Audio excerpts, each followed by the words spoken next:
Today we're going to take a look at drawing trees, and drawing trees is really like drawing anything else.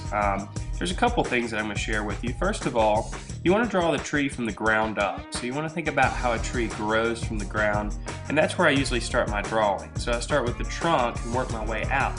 And you start with thicker lines, and then they progressively get smaller. A common mistake I see people make when they're drawing trees is they make the branches not very organic. And what I mean by that is they don't let the lines kind of free flow out like a tree grows. So be free with your branches when you draw them. Let the branches just expand out and slowly get smaller, and let your line kind of wiggle around. I guess is the best way to say that. Another thing that's important is that you really need to think about the light side and the dark side of the tree. So you need to think about your light source. One side of the tree is going to need to clearly be highlighted, and the other side of the tree is going to be clearly shadowed. That'll help your tree look like it's three-dimensional. So basically the way I like to draw trees is I'll draw the structure of the tree first. So I'll basically draw the tree the way it would look in the winter time, and then slowly add the leaves. Now a lot of people also try to add each individual leaf and draw the shape, the outline for the leaf, and then maybe color it in. I'm a little bit looser than that. I just kind of draw a bunch of little textury lines, and they will translate as leaves, because leaves are really just texture on the tree. And the same thing's true with the leaves. You need to have a dark side and a light side. So as you can see, as this tree is starting to develop, I've defined a light side of the tree and a dark side of the tree.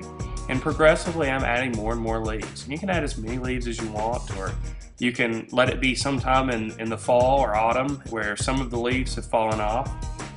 I'm also adding a little bit of a cast shadow on the ground. That also adds to the three-dimensional quality of the tree. So there's our first tree. Let's take a look at another tree.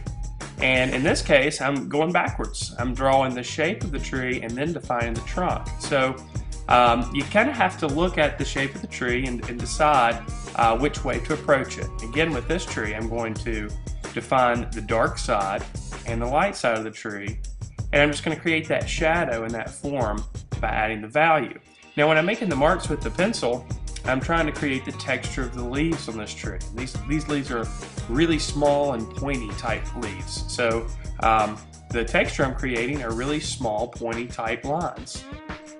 And again, I'll put that cast shadow underneath, and that helps define that tree.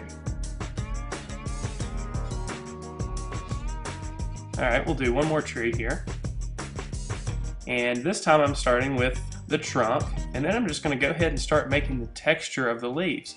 So all three of these trees are different approaches to drawing the tree. The first one I drew the trunk up and then drew the branches and then added the leaves.